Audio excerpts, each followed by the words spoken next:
Olá, com alegria que damos seguimento ao nosso estudo da Revista Espírita de Allan Kardec, podendo contar com a sua audiência, com vocês que têm nos acompanhado pelo Facebook ou pelo YouTube.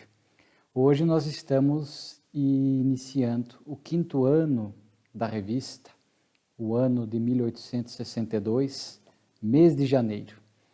Temos aqui 8 artigos que compõem a revista do referido mês e ano, mas um desses artigos, que é o primeiro que nós vamos abordar, a meu ver, é um desses grandes artigos da revista, onde nós podemos perceber, identificar a lucidez, o bom senso do codificador.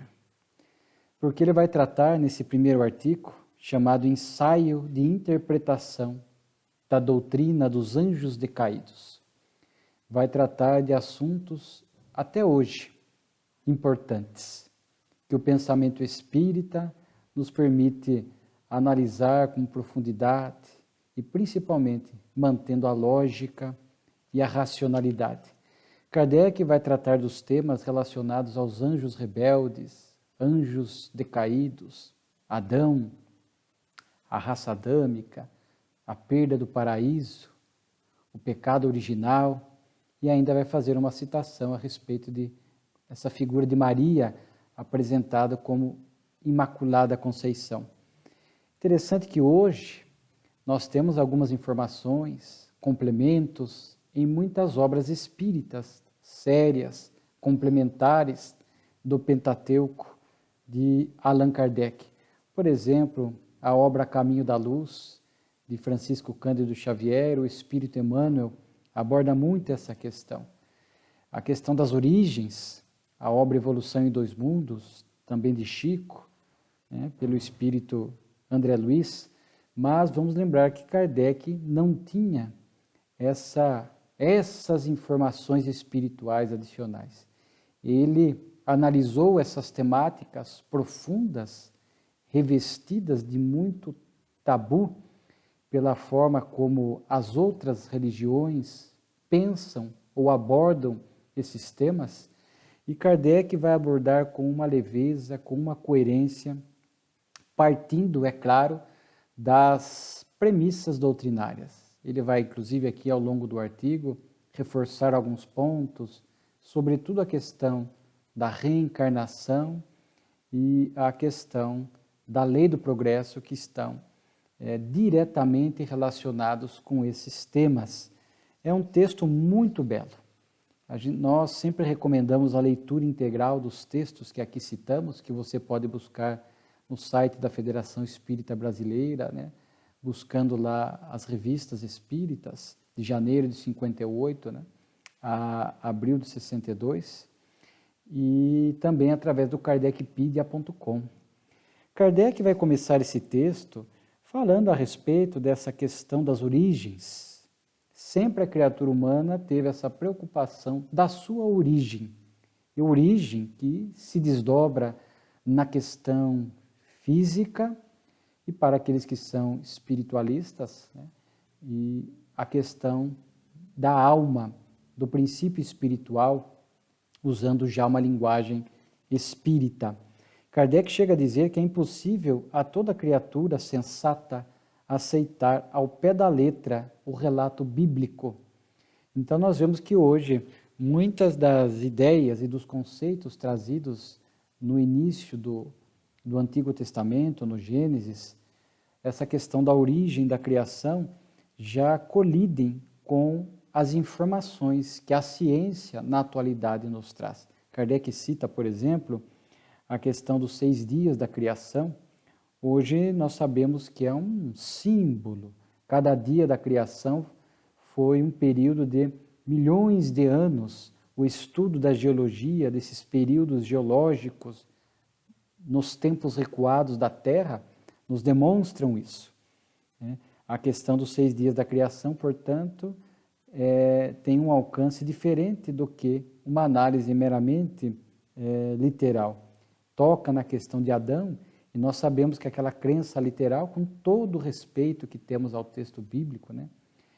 Sabemos que muitas das ideias lá inseridas foram ideias humanas, ideias que, limitados espiritualmente que éramos à época, e não podendo ficar sem respostas, o inconsciente acaba exigindo respostas diante do desconhecido. Nós tentávamos elaborar alternativas, soluções para aquilo que ainda não compreendíamos. Então era um processo psicológico natural, tentar explicar o desconhecido, aquilo que nós não compreendíamos, através de conhecimentos limitados que éramos portadores à época. De forma que sabemos que Adão, um único casal, Adão e Eva, não poderia ter gerado toda a humanidade.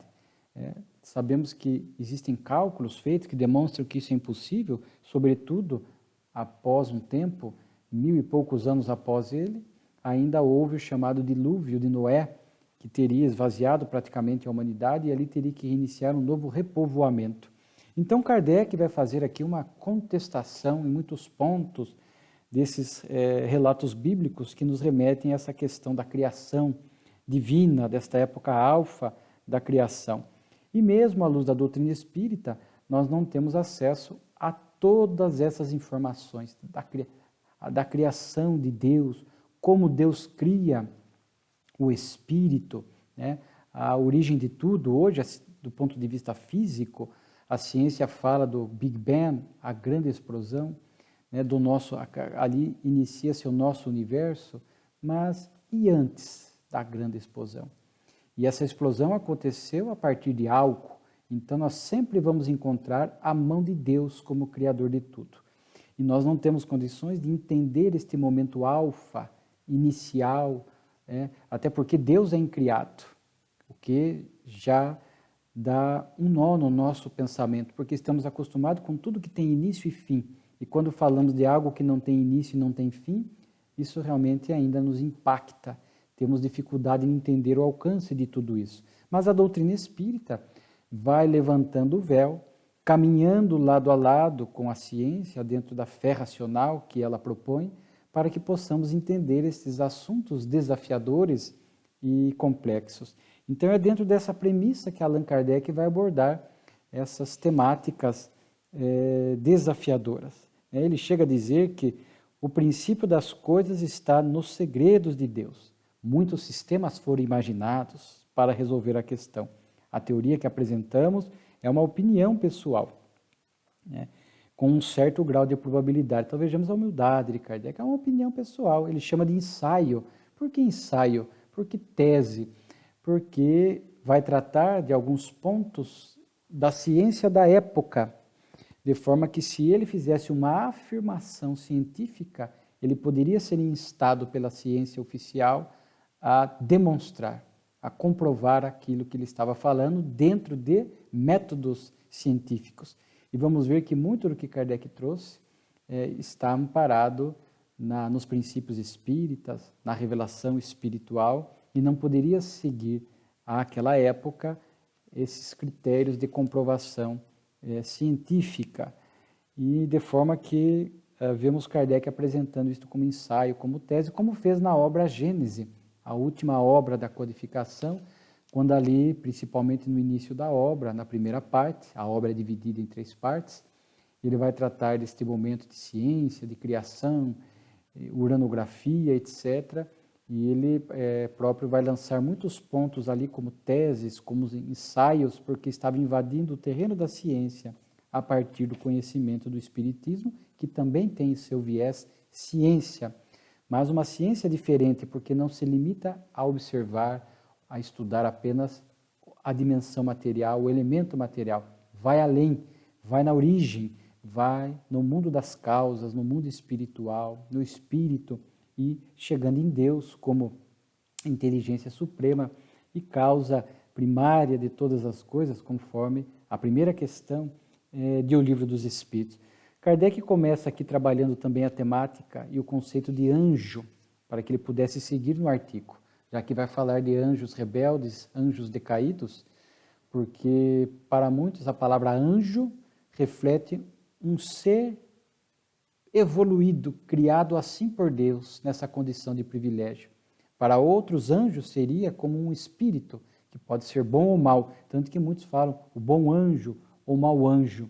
Então Kardec vai apresentar essa condição dizendo que, à luz da doutrina espírita, anjo seriam os espíritos superiores que conquistaram esta evolução, porque todos fomos criados iguais por Deus. Deus cria sempre e continua criando princípios espirituais, que são espíritos, entre aspas, nos seus primeiros momentos da criação, e nós não sabemos como Deus cria, mas o Pai trabalha sempre, disse Jesus. Então está sempre criando, simples e ignorante.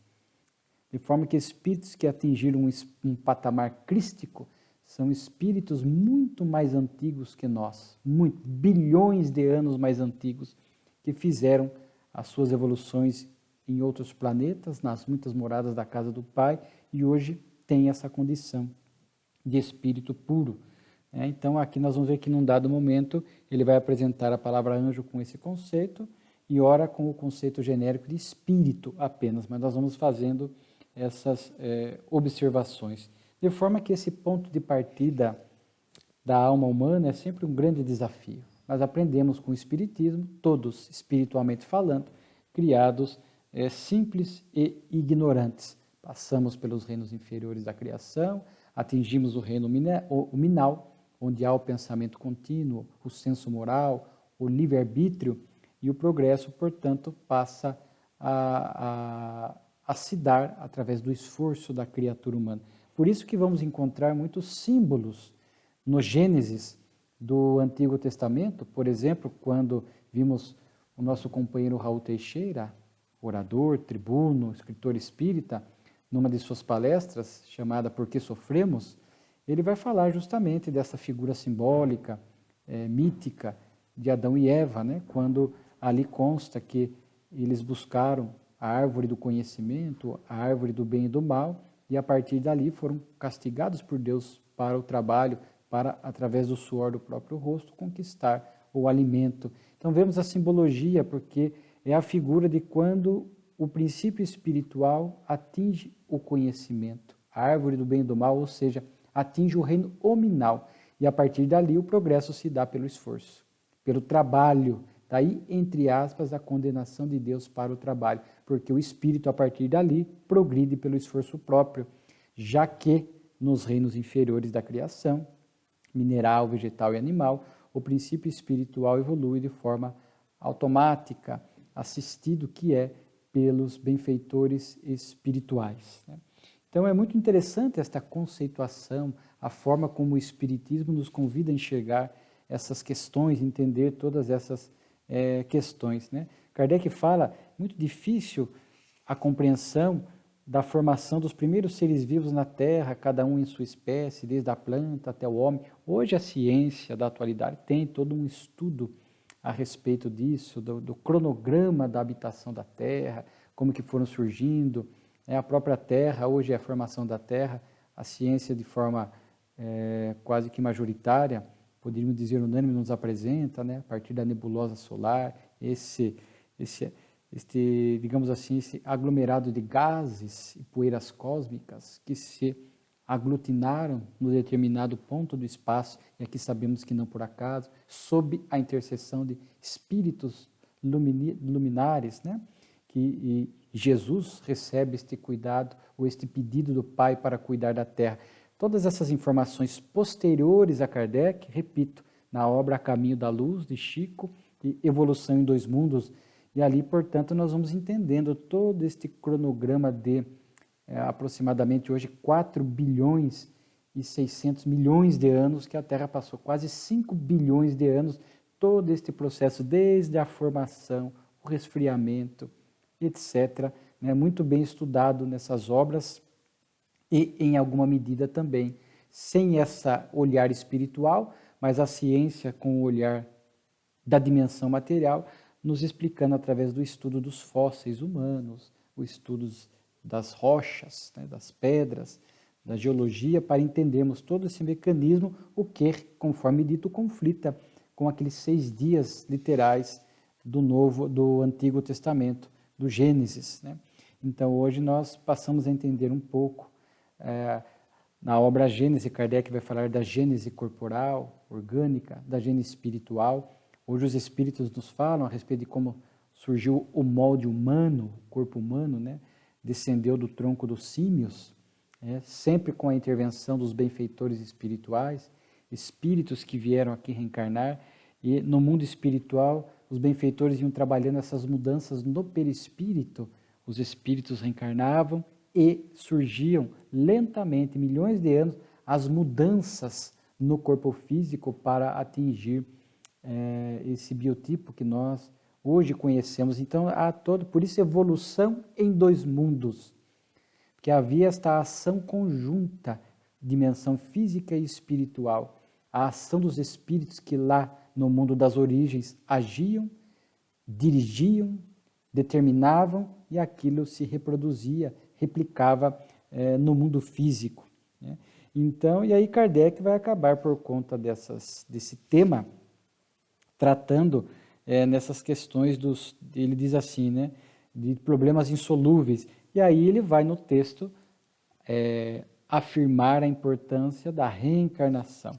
Porque ele diz que se a gente adotar a ideia da unicidade da existência, que a alma não tinha vivido anteriormente, ele fala, decorre uma porção de problemas insolúveis, tais como explicar a diversidade de aptidões, de instintos incompatíveis com a justiça de Deus, a sorte das crianças que morrem em tenra idade, dos cretinos, dos idiotas, expressões usadas à época, né? Ao passo que tudo se explica naturalmente se admitir que a alma já viveu e que ao encarnar-se em novo corpo traz o que havia adquirido anteriormente. Sem isto, como explicar a diferença existente entre o estado atual da sociedade e dos tempos de barbárie? Isso é uma coisa interessante, né? As condições do meio são muito diversas. No passado, vivia-se 30, 40 anos, o meio hostil, não havia tecnologia, sofria-se muito as intempéries do tempo, as questões da saúde. Hoje em dia, há muito mais facilidades, o meio está muito mais avançado, vivemos mais.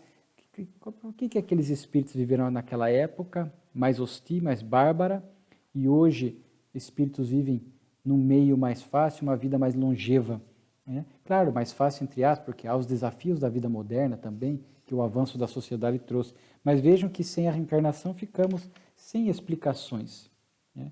Então, Kardec vai desenvolvendo esta ideia, do ponto de vista do bom senso, falando a respeito da reencarnação, né? Então, a gente vai entendendo até que ele possa chegar nessa questão da evolução das almas, na transmigração das almas, porque diz ele que, por isso a pluralidade dos mundos habitados como ponto também vital, quando a alma atinge um determinado progresso, ápice que aquele planeta oferece, ela migra para outros mundos, ou quando ela está atrapalhando, o planeta está evoluindo, muitos dos seus habitantes estão fazendo essa evolução, e uma parcela de espíritos não acompanha e começa a atrapalhar, esses espíritos saem dali e vão para outros mundos, banidos de lá. Então, aí que nós vamos entender, portanto, estas migrações das almas, que Kardec diz que individualmente sempre acontecem essas emigrações e imigrações das almas, né, de tempos em tempos, individualmente, mas em certas épocas elas acontecem em massa para construir as novas gerações dos mundos. Exatamente este momento que estamos vivendo da Terra, de transição planetária. O planeta Terra está evoluindo, se tornando um mundo de regeneração.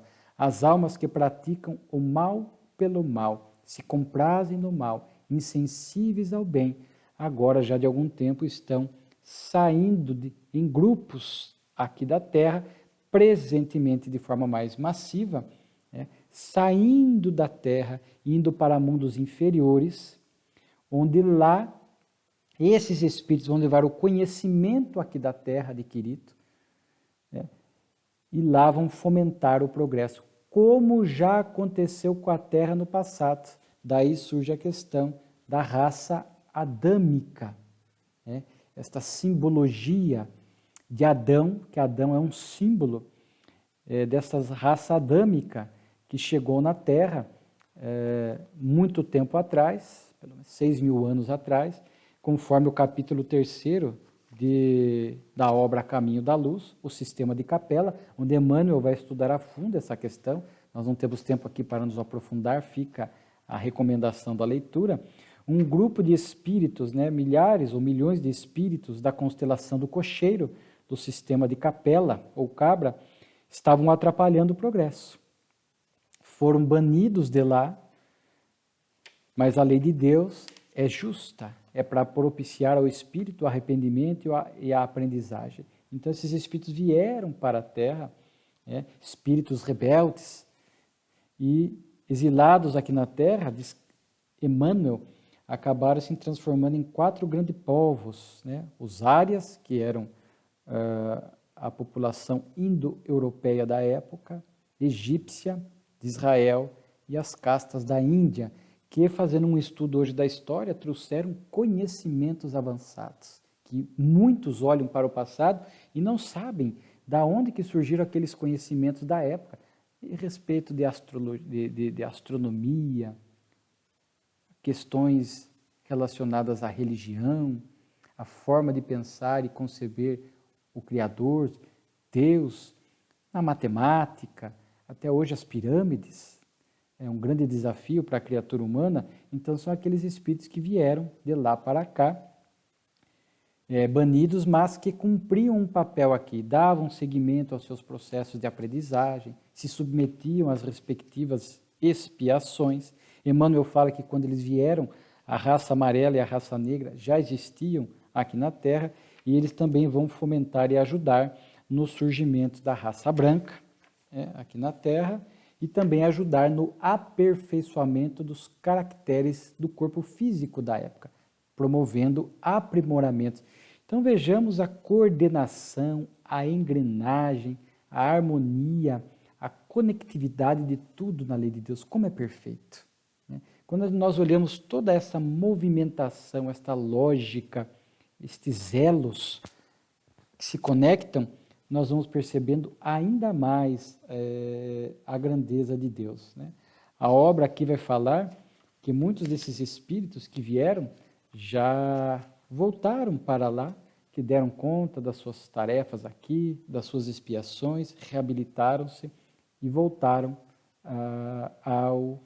ao sistema de origem. Muitos, poucos, ou alguns ainda aqui permanecem, porque não fizeram jus a este retorno.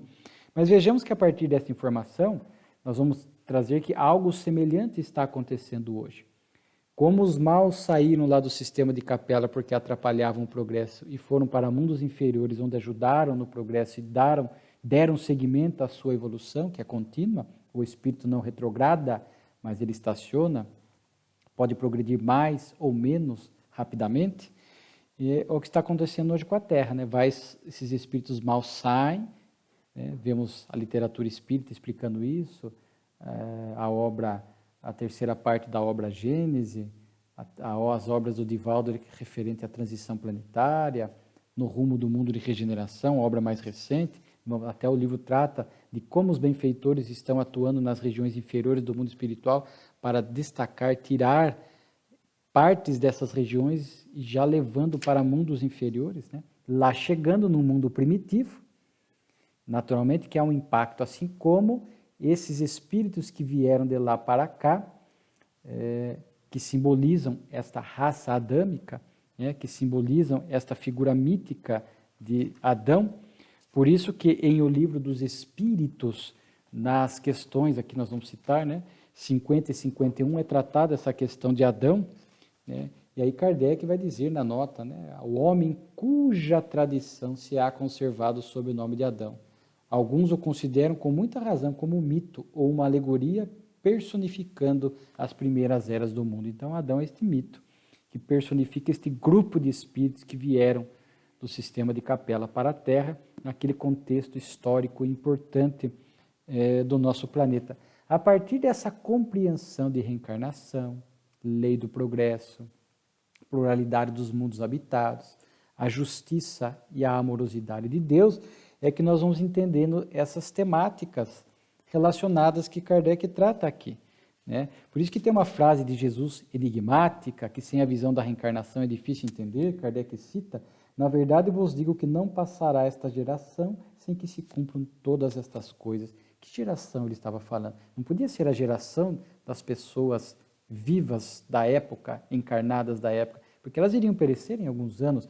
Falava da geração de espíritos vinculados ao planeta, que reencarnariam, até que aprendessem todas estas coisas e aprendessem a viver todos os ensinamentos de Jesus. Né? Então é dessa forma que nós vamos entendendo. Aí surgem essas questões que nós estamos aqui tratando. Primeiro, Kardec vai dizer, e aqui nós vamos acrescer, que não está no texto, alguns falam do chamado anjo decaído, aquele anjo que se revoltou contra Deus e se tornou naquela figura satânica de Lúcifer. Primeiro que dentro do bom senso não há como. O Espiritismo não aceita esta figura eterna do diabo, este anjo decaído, porque Deus é onipresente, onisciente, sabe do futuro, de forma que se é uma teoria, porque o Espiritismo não aceita, se fosse criar um anjo, sabedor que ele iria no futuro se revoltar contra ele, não o criaria, com certeza, porque Deus não poderia pactuar ou consentir com o mal. Né? O Espiritismo não adota esta tese da criação dos anjos, conforme nós vimos, né? Seres criados à parte, privilegiados. Mas mesmo que se adotasse a este complicador de raciocínio. Mas Kardec vai nos falar aqui que os anjos rebeldes, é um texto bonito, porque aqui nós nos enquadramos nele, né? Que na verdade os espíritos ou os anjos rebeldes seriam justamente esses espíritos que não vivenciam a lei de Deus. No texto do Emmanuel ele fala espíritos rebeldes de capela, que não cumpriam os bons valores, os bons ensinamentos lá, já praticados pela maioria, atrapalhavam, e rebeldes vieram para a Terra banidos, dando seguimento à sua evolução. Então Kardec diz que espíritos rebeldes são esses espíritos que adotam posturas materialistas, ateístas, que negam a Deus, mas não só isso. Espíritos que, sem negar a Deus, desconhecem os seus verdadeiros atributos, os que colocam a máscara da piedade para o cometimento de ações más, aqueles que têm fé no futuro, mas não se desligam dos bens materiais deste mundo, os que, em nome de um Deus de paz, violentam a primeira de suas leis, as da caridade, a lei da caridade, os que semeiam a perturbação e o ódio pela calúnia e pela maledicência. Então vejamos ainda o quanto trazemos em nós um pouco dessa rebeldia, espíritos rebeldes ainda, porque não conseguimos viver em plenitude essas lições valiosas que o Pai nos manda através do seu Filho, Jesus, que estão muito bem exarados no Evangelho e que o Espiritismo repete para nós. Então trazemos um pouco de rebeldia nesse sentido de ainda não conseguirmos faltar esforço, por exemplo, de não vivenciarmos em plenitude todas essas lições. Mas estamos. Deus é amor, nos dá infinitas possibilidades para isso. Só que chega um momento em que o mundo está progredindo, porque os mundos também progridem, a lei do progresso os atinge conforme trata o livro dos Espíritos. Aqueles que estão atrapalhando o progresso são esses anjos ou espíritos decaídos que vão para outros mundos inferiores. Decaídos aqui, entenda-se que não são espíritos que regridem espiritualmente, porque como diz Kardec, o patrimônio espiritual do espírito é o mesmo. O seu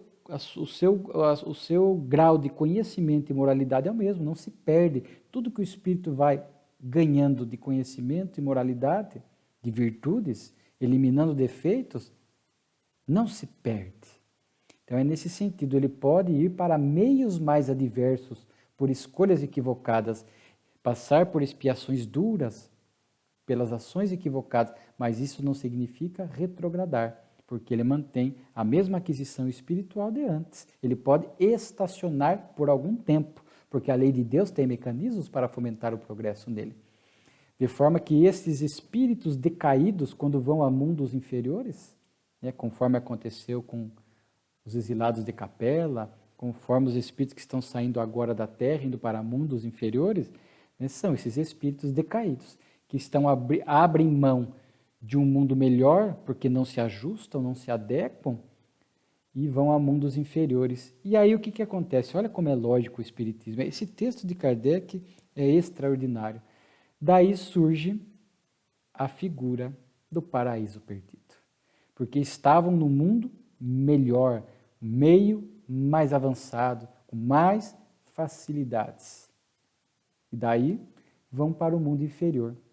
E o espírito conserva no inconsciente a lembrança daquele mundo melhor. Quando vieram de Capela para a Terra no passado, e aqui chegaram, começaram esses espíritos que estavam no seu inconsciente, a saudade daquele mundo melhor, a saudade do paraíso perdido.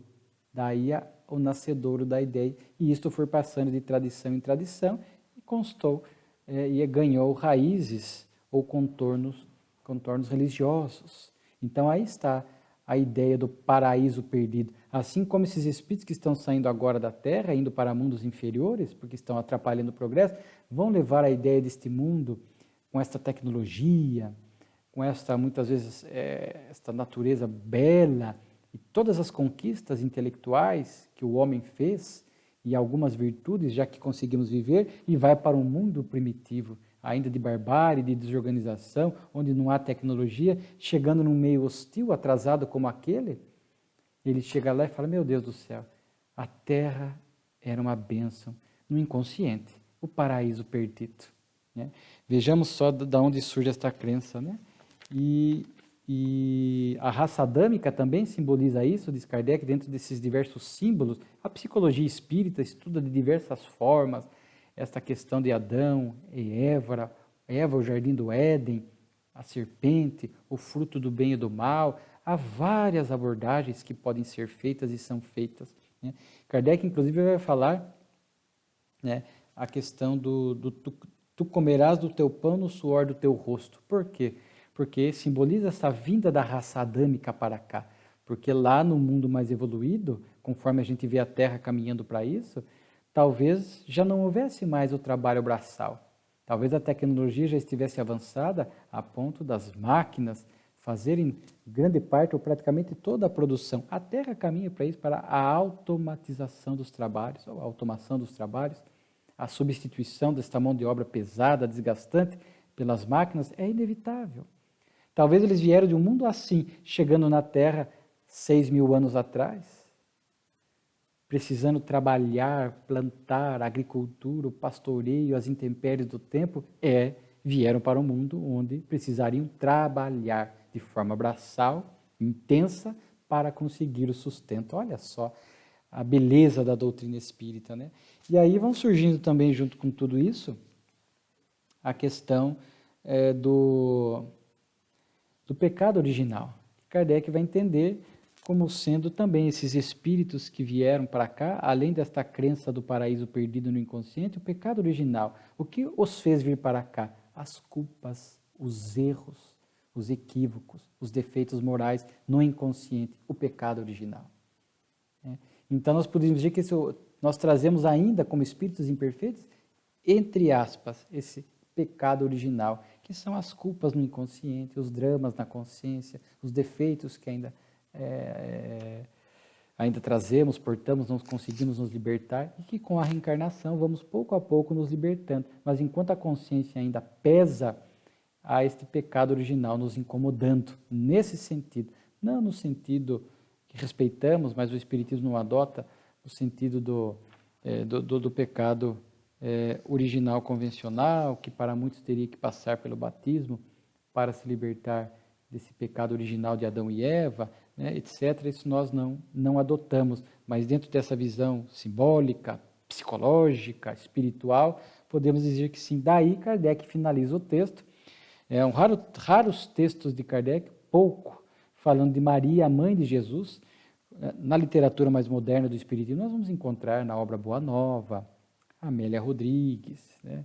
Temos palestras, por exemplo, do Divaldo e outros oradores que falam de Maria. Sabemos que é um espírito superior, né? Um espírito que hoje habita um mundo superior por méritos, mas mesmo assim não se desvinculou de nós, simbolicamente é a nossa mãe, mantém e sustenta tarefas de socorro aqui na Terra, os legionários de Maria, nas regiões suicidas, por exemplo,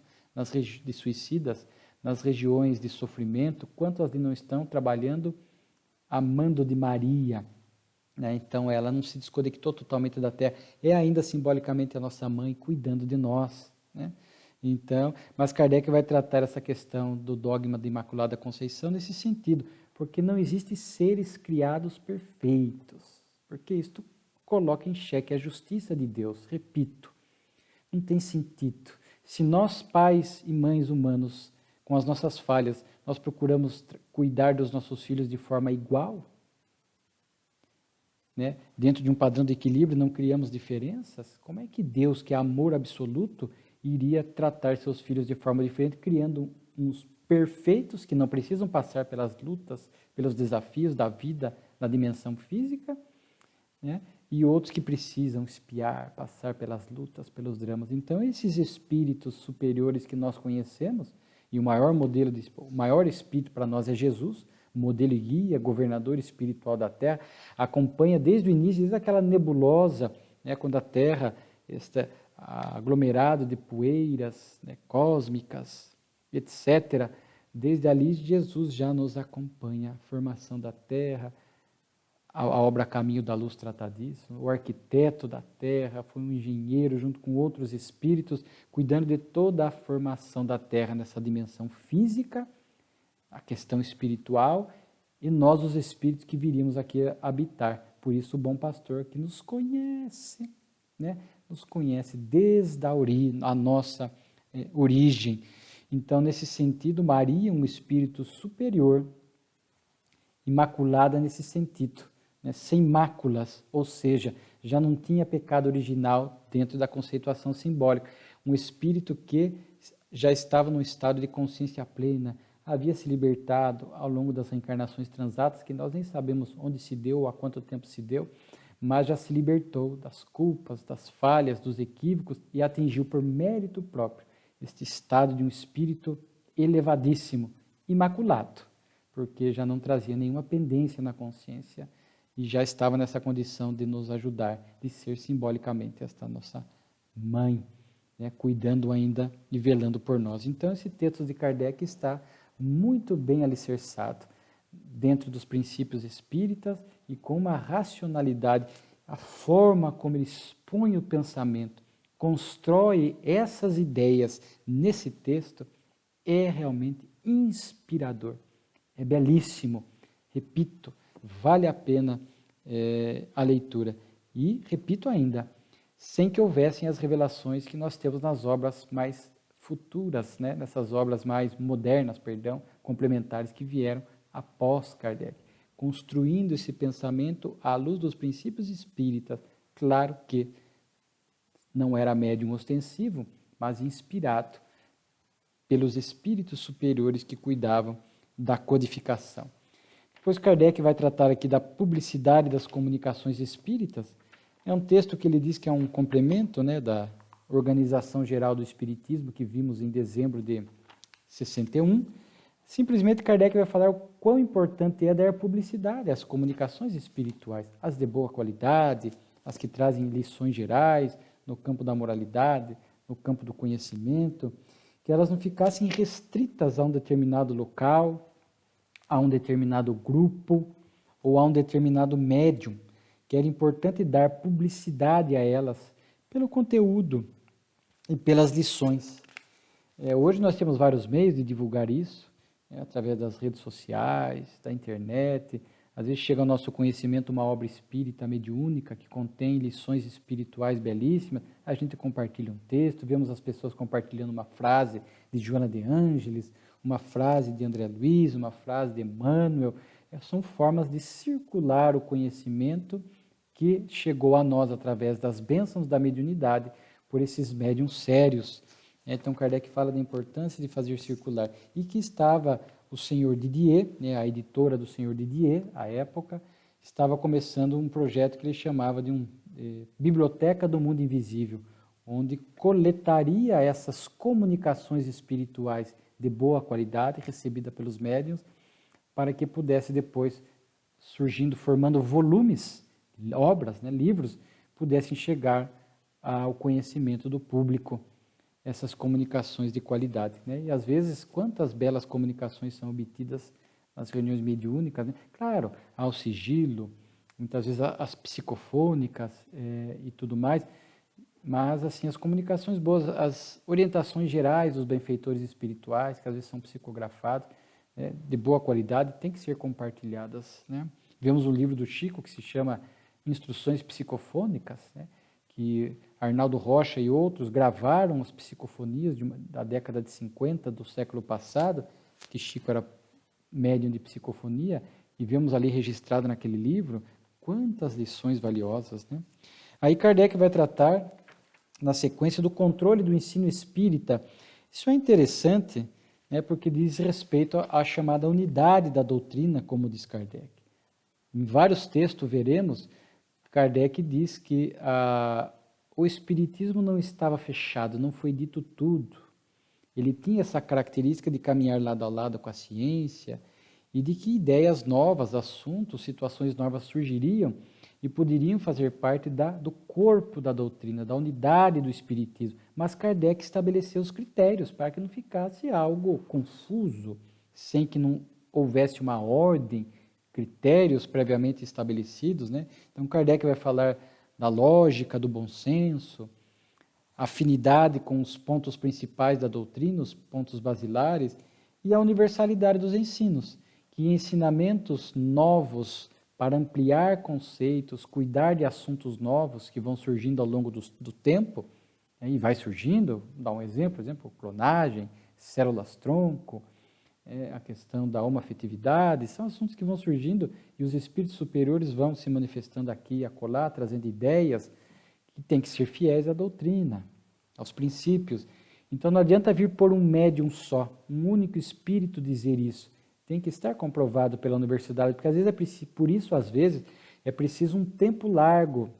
Vem um espírito superior e fala por um médium, vem um outro médium, outro espírito superior e cuida mais à frente, e ali vai atendendo este critério da universalidade dos ensinos, né? É muito importante isso para que possa estar preservada essa chamada unidade ou a unificação da doutrina espírita, que cuida sempre de assuntos que vão surgindo, tem esse dinamismo, é progressista nesse sentido, não está fechada, atada a dogmas, assuntos que não são dogmas nesse sentido religioso, né, de assuntos que não podem ser aceitos, que são mistérios, que a gente tem que aceitar pura e simplesmente, em que pese às vezes, conforme vimos, choque o conhecimento da ciência oficial ou da lógica.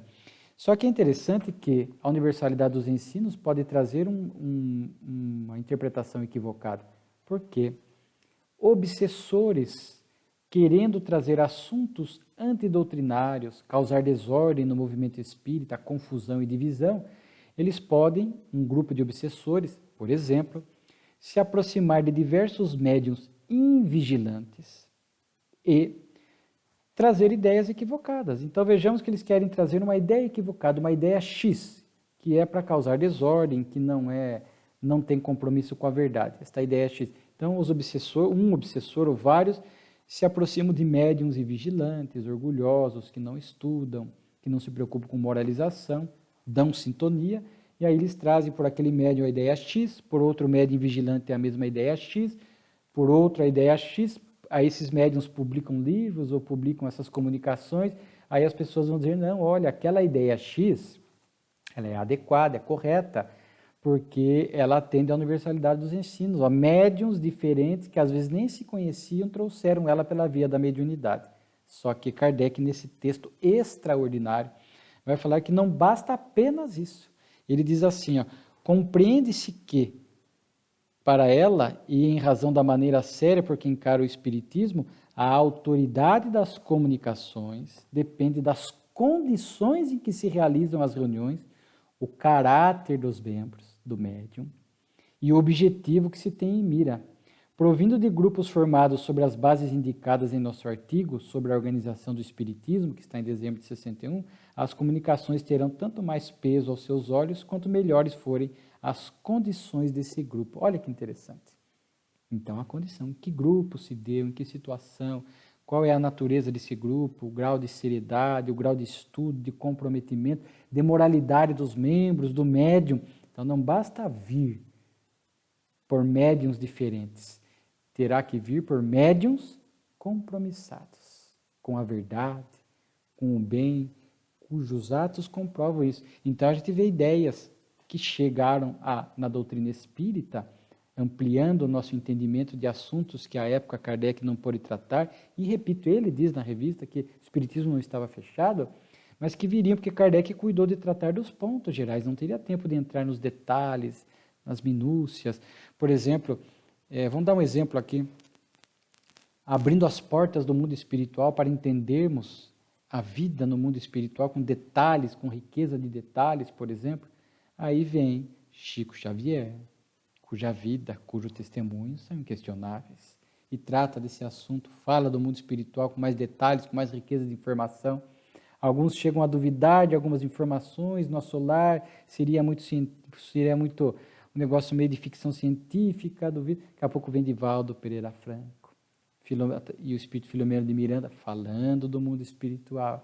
E assim vem então médiuns diferentes, mas médiuns com credibilidade, com bom caráter, com folha de serviço à doutrina, que daí a ideia Y vem por este médium bom, vem por aquele médium bom, afinado com os princípios básicos da doutrina, marcados pelo bom senso, e você fala, olha só, esse pensamento agora pode ir integrando o corpo da doutrina espírita. Às vezes demanda tempo, né? Às vezes a gente tem que observar, ela não precisa ter pressa. Por isso, infelizmente, muitas obras de má qualidade, mediúnicas, vão surgindo, trazendo ideias esdrúxulas do ponto de vista da doutrina, sem que atendam à universalidade dos ensinos, ou se atendem, não estão de acordo com esse critério aqui estabelecido por Kardec, nesse texto extraordinário. Inclusive, Kardec vai aproveitar e vai lançar temas neste artigo para que grupos mediúnicos de outras localidades interpelassem os benfeitores espirituais e, através dos médiuns, viessem respostas para que Kardec pudesse depois receber e compilar e observar a universalidade dos ensinos. Porque à época não se tinha, por exemplo, ele lança o tema formação da Terra, não se tinha informação, apenas meras especulações, a alma da Terra, a sede da alma humana, a sede das almas, a própria ensaio que ele trouxe dos anjos rebeldes, decaídos e paraíso perdido, ele lança para que os grupos cuidassem disso nas reuniões mediúnicas, porque a revista espírita tinha essa característica de laboratório, né? Kardec lançava ideias, textos e aguardava a reação dos homens e dos espíritos, e depois ele olhava com aquele olhar cuidadoso do codificador, atendendo a todos esses critérios, né?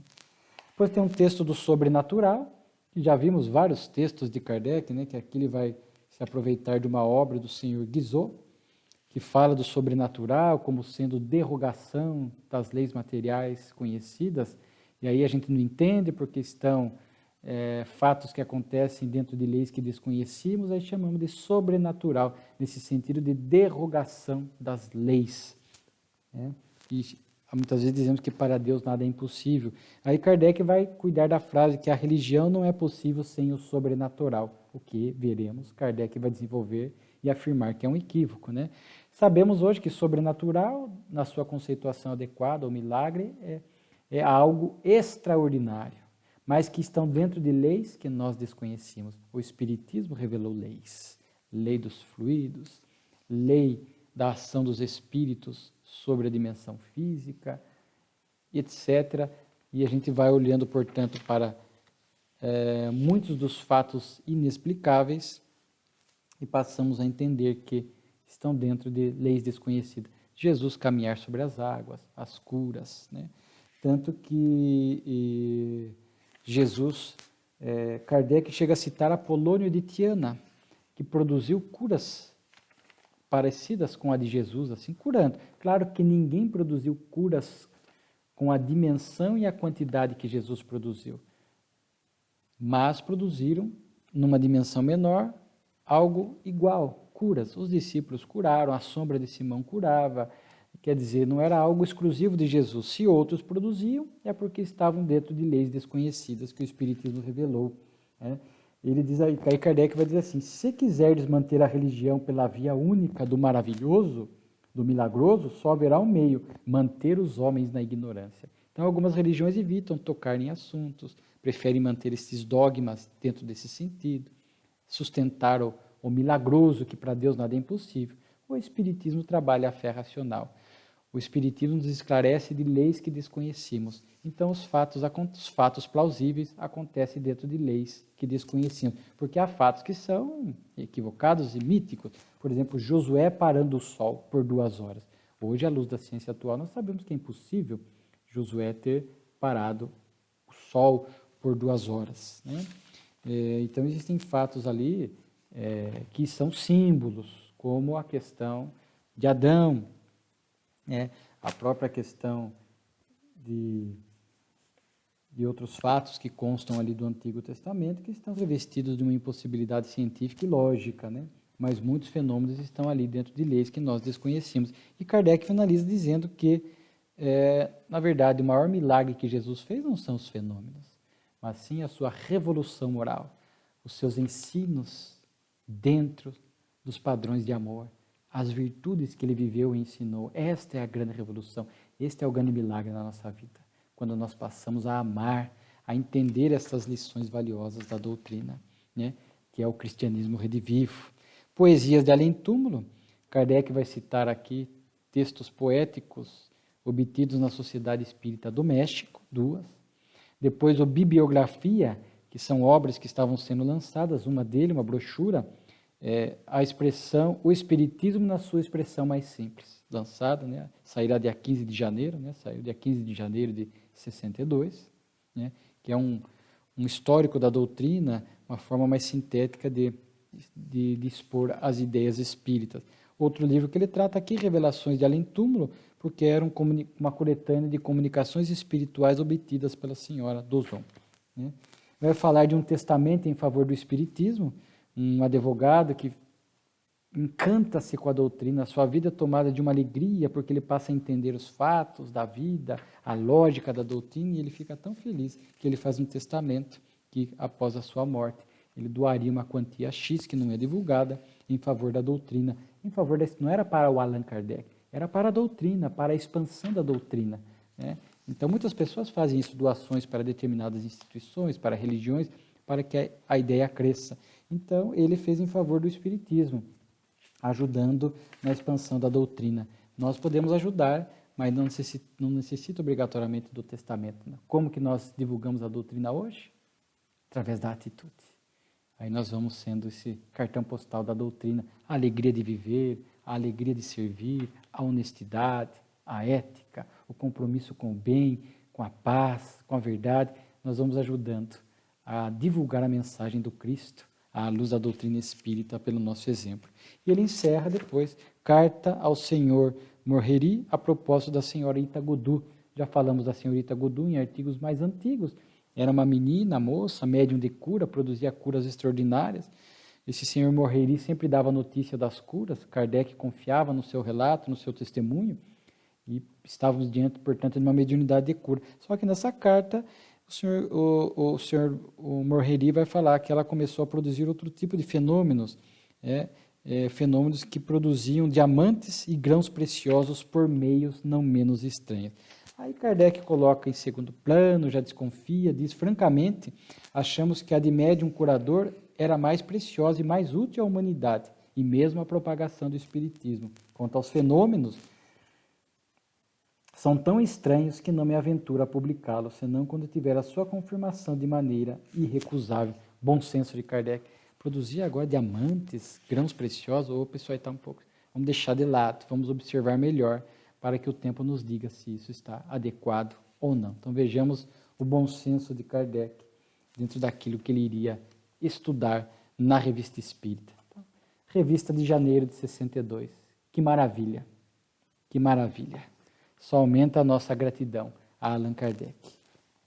Desejamos a vocês que tenham aí que nos acompanham regularmente, semanalmente, uma boa semana. E que continuemos estudando estas obras extraordinárias de Kardec, que abrange a Revista Espírita.